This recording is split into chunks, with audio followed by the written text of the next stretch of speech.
Hi, this is Tamara at mooglyblog.com, and in this video, I'm going to be demonstrating some of the pieces you need to make your own bear squish, which is a free pattern you'll find on mooglyblog.com. Please go to the link in the description or go to your favorite search engine and simply type in Moogly Bear Squish, and this free pattern should pop right up. You can make your bear a polar bear or a teddy bear. It just depends on the color of yarn you use. And for this project, we're using Bernat blanket, the 6 super bulky weight, and we're using 3 colors, vintage white, birch, and coal. As I say, those are the colors you see in my finished bear, but you can use whichever colors you want, and if you choose a couple shades of brown, you'll have a beautiful teddy bear as well. We're also using a USL 8mm crochet hook, and I've stuffed mine with a 10-inch microbead pillow ball, but you can use Fiberfill if you prefer. I also used 2 safety eyes, 24mm, and 1 safety nose, 19mm. If you'd like, you can embroider on or sew on your own nose and eyes, which may be more appropriate if you want to give this to a child under the age of 3. As you can see, this is a great big guy. As I say, he's about 10 inches across, excluding his feet, arms, and ears. So let's go ahead and get started making our own bear squish. Most of the pieces of the bear squish are made by working in a spiral, and you can see that a little bit here at the top where you see where we start, and we just keep working out from there. This means we're not going to join at the end of the round or chain 1 at the beginning of the round, except for that very first stitch. So when you're working in a spiral, it's super important to keep a stitch marker in the first stitch of every round so that you can count your rounds as you go and you don't get lost in the pattern. I cannot stress enough how important it is to keep that stitch marker in there as you work. Beyond that, though, the body and the belly down here, you can see it's that same spiral. They repeat. The belly is the first few rounds of the body, and it's just half double crochets, all worked around and around in a spiral. So you'll want to follow the written instructions, or you can check out the other squish videos like the ladybug squish, which has a little bit more of working in that spiral. But really, it's just half double crochets worked around and around, so there isn't much to show there. What is different on our bear, that isn't just these rounds of half double crochet, are the ears, the arms, and the legs. And the really fun thing about this pattern is the ears, the arms, and the legs are all the exact same. So you end up making 6 of these pieces. Now, when you make the ears, you want to leave a long tail on each one because we'll use that long tail to sew them on to the top of our body here. When we make the arms and the legs, we don't need the long tail. That's the only difference. You can see he really wants to just sit up right here in front of me. The only other piece we make is this snout right here, which is also a really simple spiral and the same as we start up here. So let's go ahead and make our extra pieces for our bear squish. You can use white Bernat blanket to make a polar bear or brown Bernat blanket to make a teddy bear, but I'm going to be demonstrating today in this bright yellow because these stitches are a little bit easier to see. And of course, you can make any color bear you like. So first, let's demonstrate how to make the ears, arms, and legs. As I say, they're all the same. So we start by making a magic circle. So to make the magic circle, I am going to go over the forefinger of my non-hook hand towards me twice. What does that look like? Once, twice, just like that. Then I'm going to take my hook and insert it under both of those loops. I'm going to grab the loop that's furthest back with my hook here and pull just the edge of it underneath. You can see how I've secured those other strands with my hand. Then I'll yarn over and pull a loop through. And now I can start crocheting. When I crochet into this circle, I want to make sure I go into the loop itself and that I trap this tail end in each one of these stitches. This is what allows me to pull down and close up that magic circle. So to begin, I'm going to start by chaining 1, and then I will work a single crochet into the ring. So I'm going to remove my finger very carefully here, go into the ring and under that tail end, yarn over, pull up my loop, and finish my single crochet. So now, since this is the first stitch of the round, I do want to grab a stitch marker. So this is a crochet stitch marker, and I'm going to go ahead and mark the top of that very first stitch so I always know where my round begins. Anytime you're working in a spiral, it becomes really easy to lose track of that first stitch, and that's where we want to have our stitch marker to help us out. After that first single crochet is into the ring, we then work 6 more half double crochets into the ring. So we yarn over, go into that ring, again, make sure we trap that tail and finish our half double crochet. So there's our first one. I'm going to add 5 more and I'll see you as soon as those are done. Okay, so now I have a total of 7 stitches worked into the ring, and you can see I had that tail enclosed in all of them. So now what we should be able to do is pull on that tail to close up this circle. While I do that, I tend to like to put my fingers over the circle itself to kind of help stabilize it and pull back against it. But you can see it just slid right out. There we go. Sometimes it likes to stick a little bit. If you find that yours doesn't quite close as much as you'd like it to without worrying about breaking the yarn, then when you go to weave in this end, you can just weave it in back and forth and really pull that in closed the rest of the way. But for now, it looks pretty good. So this is what it looks like at the end of round 1. You'll notice I have not joined. Again, we're working in a spiral. So I'm not going to slip stitch join. We're just going to mark that as the first stitch of our round and say now round 1 is finished. So for round 2, we work 2 half double crochets in each stitch around. So we just start off by working straight into that first marked stitch, right into our first stitch. So we can go ahead and move our stitch marker out of the way for a moment. Put our first half double crochet in there. And now this is the new first stitch of our round. So I'm going to put my stitch marker right back in that stitch. There we go. Now we need to put a second stitch in that stitch. There's 2 in that stitch, and then we continue to put 2 half double crochets in each stitch around. So there's 1, go right back in that same stitch for 2. And we'll continue all the way around. So now I have worked 2 half double crochets in each stitch around, and I know I'm in the right spot when I work into that last stitch right before our marked stitch. So we can count out from that marked stitch and see we have 14, and we're finished with round 2. For round 3, we're going to work a little differently. We kind of have to break it into parts here. We're going to start with a half double crochet in the next stitch. So this goes right in our first one.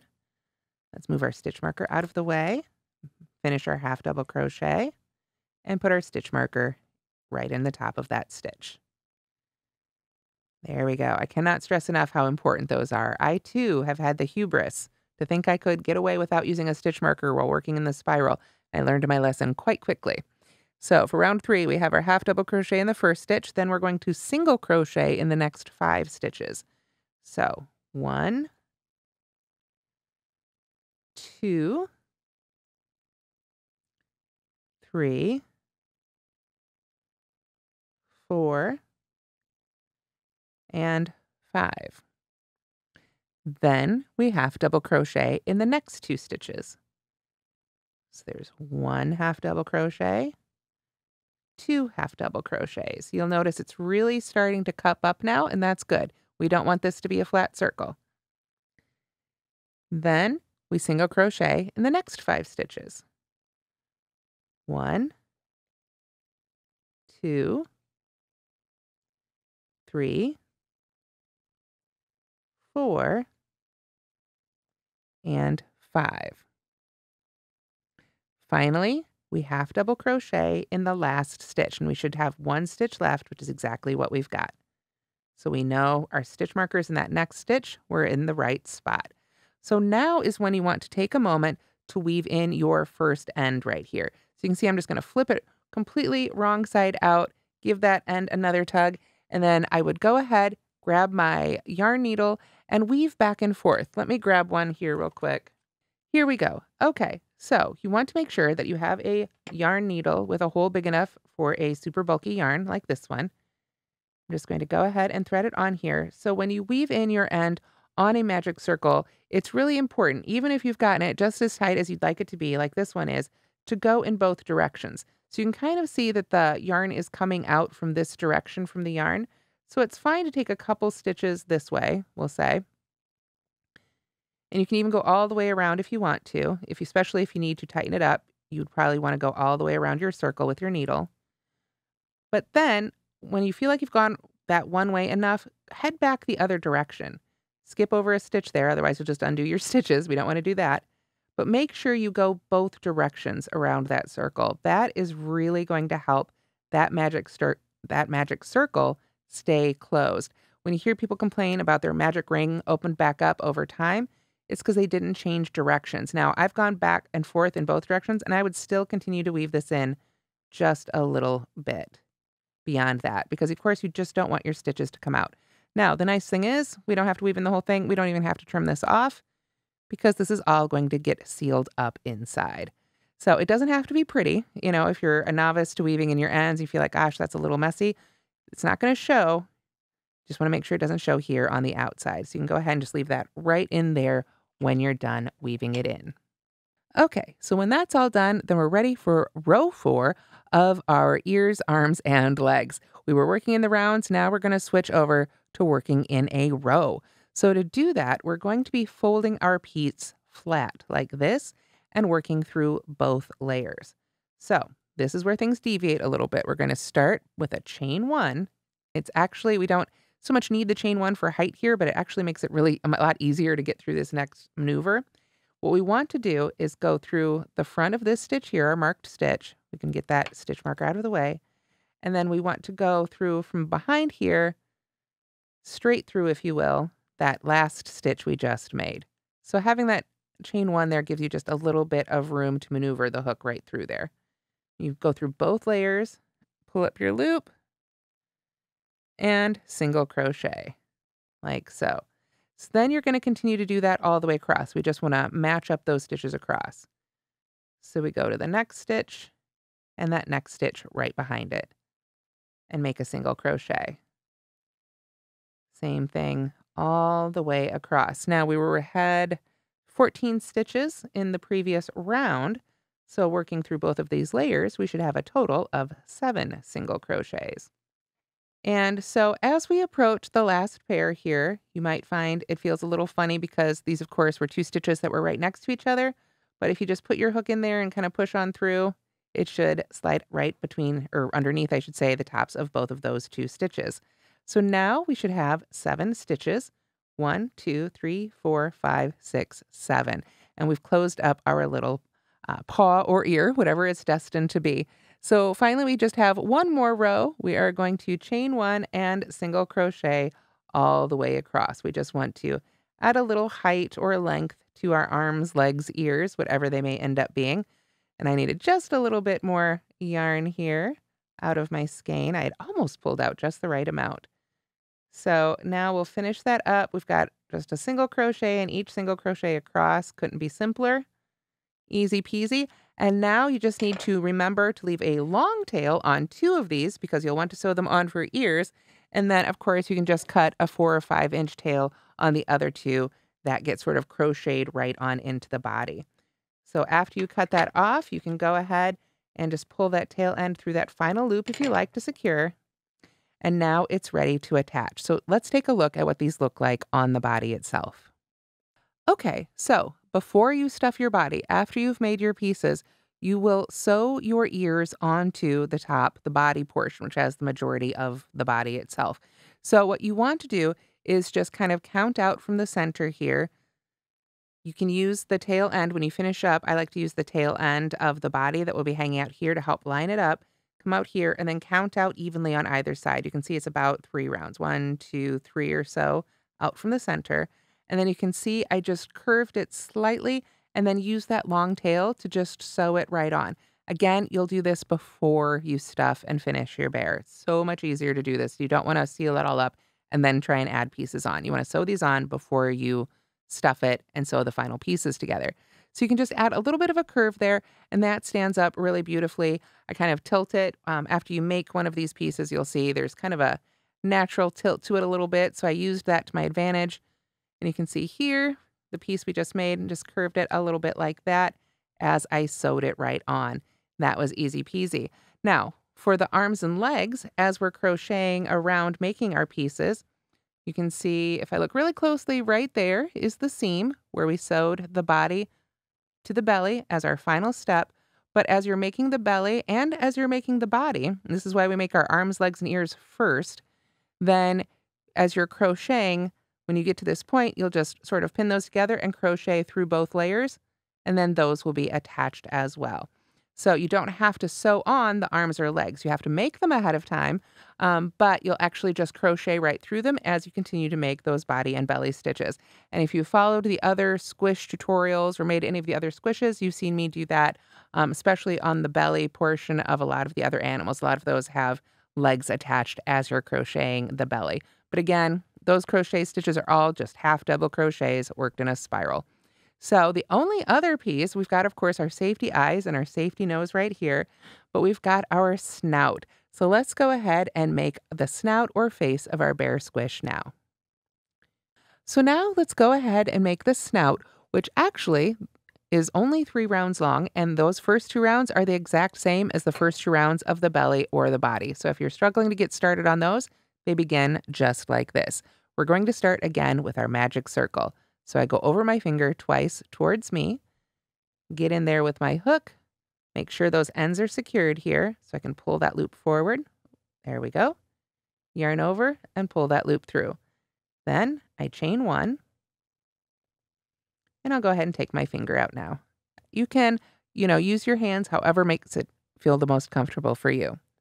Then I'm going to single crochet. Again, I want to make sure I catch that tail right into the ring.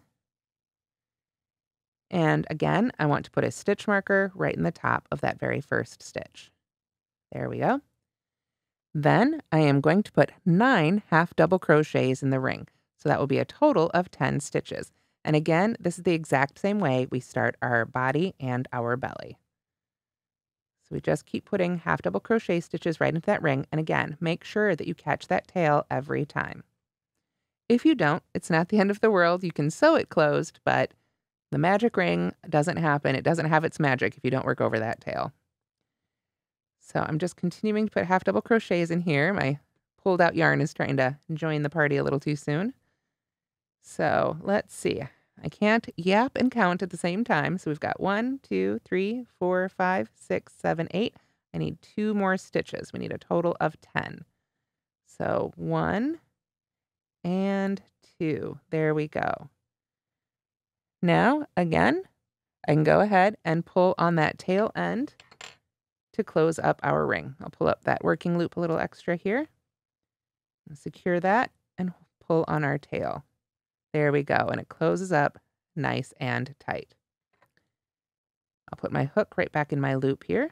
I want to make sure anytime I take my hook out of my working loop that when I pull back on the working yarn, the part of the loop that moves back down in my crochet is in front of my hook. That's going to help keep your loop from getting twisted as you work or take your hook in and out.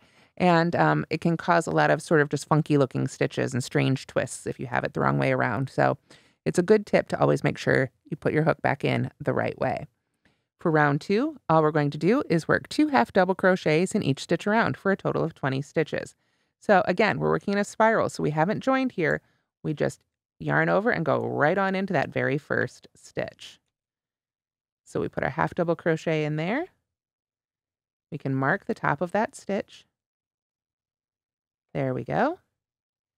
And then put, of course, a second half double crochet right in that same stitch. We do want to stay flat for this one. So if you find that this is starting to cup severely, make sure that you pull up on that last loop a little bit, that you don't pull back on your working yarn and make that working active loop super tight as you make your stitches. If you do that, it will cause your stitches to pull in and start cupping even when you don't want them to. So again, 2 half double crochets in each stitch around. We had 10 stitches in our first round, so we'll have 20 stitches at the end of round 2. So this is what it should look like after round 2 of the body, the belly, and the snout. But right now we're making the snout. So round 3 of the snout is just like the final round of both the body and the belly. So for round 3, we single crochet in that first stitch. So I'm going to move that stitch marker out of the way. And of course, as soon as I make that single crochet, I will go ahead and mark that again. It's actually a little optional right now, but I like to have it just to help me visually put things together. Then I'm going to slip stitch in the next stitch. And then I can go ahead and break the yarn, and I'm going to leave a long tail for sewing, and I'm going to seamless join it. What we've been doing here, you can see we've been working in our spiral. These last couple stitches have been stepping down. You saw that jog we had before. we want to step down and come back down to the level of our crochet here and sort of round out our circle. So to do that, we want to leave a long tail for sewing. So we're going to sew this snout onto our body. So I'm going to go around it 3 times. This is my little trick just to make sure that my long tail is long enough. It's not overly scientific other than in my experience, it seems to work. So that's what I like to do. There we go. So with that length, now what I can do is go ahead and just pull up on that yarn. I'm not going to yarn over and pull that tail end through. That would create a little knot, which is going to show right on the face, and we don't want that. We want a nice, smooth look on the face of our bear. So I'm going to pull that yarn needle back out on our long end here, get that on our needle. Always a little bit of a challenge with the super bulkies, but I find if I just pinch it really tightly, I can get it right on there. So now what we're going to do, you can see right there is the stitch. Let me get those out of the way. Right there's the stitch we have our slip stitch worked into. So I'm going to go right to the next stitch with my yarn needle and go under those top 2 loops the same way I would if I were using a hook. And just pull right through under both of those 2 loops. Oh, got a little wound up there. Let's see. Did we do it? Okay, there we go. We didn't catch anything else. There we go. Now you can see I'm pulling quite gently. I want this to sort of look like it's another stitch. It's going out of here under those 2 loops. This is where that yarn is coming from. So I want to send the needle right back down in that same spot. Make sure we don't catch any other yarns here. Any other strands. There we go. So now if I give this just a little bit of sort of a tug here and even out those loops, you can see it just creates a really nice smooth line. So you can go ahead and take the stitch marker out. For the snout, it's not as important. For the body and the belly, I like to use that marked stitch to kind of match them together and be able to tell front from back. With the snout, of course, we don't need that. So you can see now we have a really nice circle, and we've got this long tail that we can later use to sew it onto the body. But before you do that, of course, you'll want to take a moment to weave in this first end back here. Go ahead and weave it in. You don't have to cut it off very close. Again, it's going to be sewn on. But now is when you want to go ahead and apply your safety nose. So let me grab my safety noses and show you how I did that. Now, before we add the safety nose, let's embroider on our smile. So the way I like to do it is just sort of start in between these 2 rows right here. I'll just pick a place where I want the top of my face to be. And you want to try and get not so much between the stitches, that can have a lot of movement, but I try and kind of go right into a stitch above it. That's going to hold it a little bit more secure and have a little bit less wiggle room. Remember, our giant big hook fit right through here, and we want it to be secure. So pick a place that's a little bit smaller will be helpful. You can see I've just got a length of the black coal, a colored, officially, Bernat blanket. And I've just cut a length of it off the skein here, probably far too much, as you can see. Don't pull it all the way through. Leave yourself some backing here. And then I'm just going to go kind of straight down, say right about here. And a lot of times when I'm making a face for a stuffed animal like this, I will pull it out and redo it several times. So if you do one and you say, gosh, this doesn't quite look right, I want to redo it, do that. Go ahead before you've tied in any of your ends, woven in your ends, take a look at it and say, I like it, I don't like it. It's okay to come back and change it. Like looking at this right now, I think this came down a little too far. So I'm just going to go right back out. And let's end that a little bit higher up. Let's not go down quite so far. Let's split this first round. I think this looks like, oh, it's all loose right there. Let's find a place where it will stay. There, that feels good. You kind of have to just use your sense of touch sometimes and work with what the stitches are giving you in the moment. So now we've got our center line. And if we look at our bear, it kind of comes out like this on either side. So we can kind of use our stitches to help guide us. I'm going to start coming up here on the left, I think. Find a spot where the needle feels like it's going to stay put. There we go. The nice thing about Bernat blanket is because of its construction, you can't really split. I caught my tail there. Doesn't really matter, but we'll make that nice and tight. You can't really split the yarn itself. So it is nice. You can go ahead and use a sharper yarn needle if you want to really get into some of these tight places. So now I'll just come right back to that same spot. There we are. And then let's make sure that our bear is smiling and not serious. If you wanted to make a serious bear, you could do that. You can make a sad bear. Care Bears had the grouchy bear or cloudy bear. Sadness bear? It's been too long. There we go. So we come back out and go back down in that same spot it came out of before.